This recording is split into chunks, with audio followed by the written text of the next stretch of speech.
Hello everyone, a live stream tomorrow afternoon with Andre Schutten and Daniel Zechveld on the topic of conscience. Ed is on the road in Manitoba and prayer requests as Parliament returns next week. It's Wednesday, November 17th, and this is Quick Updates.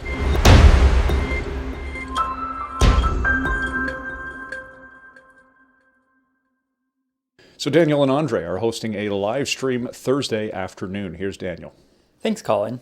Freedom of conscience is one of Canada's fundamental freedoms in the Charter of Rights and Freedoms, but our society increasingly fails to recognize its importance.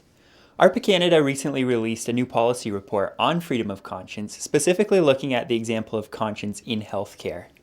Join myself and Andre Schutten tomorrow, November 18 at 3 p.m. Eastern Time. We'll be doing a Facebook Live discussion on what conscience is and why this fundamental freedom is so important. Back to you, Colin. Thanks so much, Daniel. So keep an eye out for that presentation Thursday afternoon. Now, Ed has been spending a few days connecting with school clubs in Manitoba. Here's the group from Carman. Hello everybody, I'm Peter DeBoer from the DCS ARPA Club in Carman, Manitoba. Today we had a talk with Mr. H from ARPA Canada and talked about things like reaching out to politicians, reform people, and the public. If you live in Manitoba, you need to stay tuned because we're going to be having a pregnancy care center initiative sometime in the future. Thanks so much, guys. And here's the group from Winnipeg. Hi, I'm Jesse DeVries from the ICS ARPA Club. To my right, I have Aaron Van Veen, the secretary for the club, and this is Brooklyn Gordemaker, the vice president for the club. Today we had a meeting with Mr. H from Alberta's representative. We talked about our plans for the future of our ARPA Club, like our Bottles for Babies campaign, and also our plans for the Pro-Life Awareness Month. Thanks so very much, guys. Glad to see so much work is going on in the province of Manitoba. If you're from Manitoba and would like to join an ARPA club or an ARPA chapter, reach out to Ed Hogerdijk at ed@arpacanada.ca. Now, finally, after the conclusion of the election federally in September, the Parliament is returning this coming Monday, November 22nd.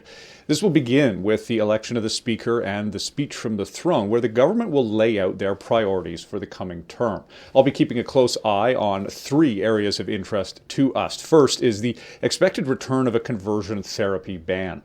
Now, due to the calling of the election, the previous rendition, Bill C-6, died. The Liberals have promised to reintroduce it in their first 100 days back. Secondly, euthanasia will also be high on our list to look out for, with an eye to the way that the legislation in the last Parliament provided for euthanasia to be accessible to those with mental health concerns. And we expect a reformation of and continuation of an inter-parliamentary committee on medical assistance in dying from the last Parliament as well. And third and finally, of concern to us as well, is expected bills on internet censorship and hate speech, which could provide the government with sweeping powers as well.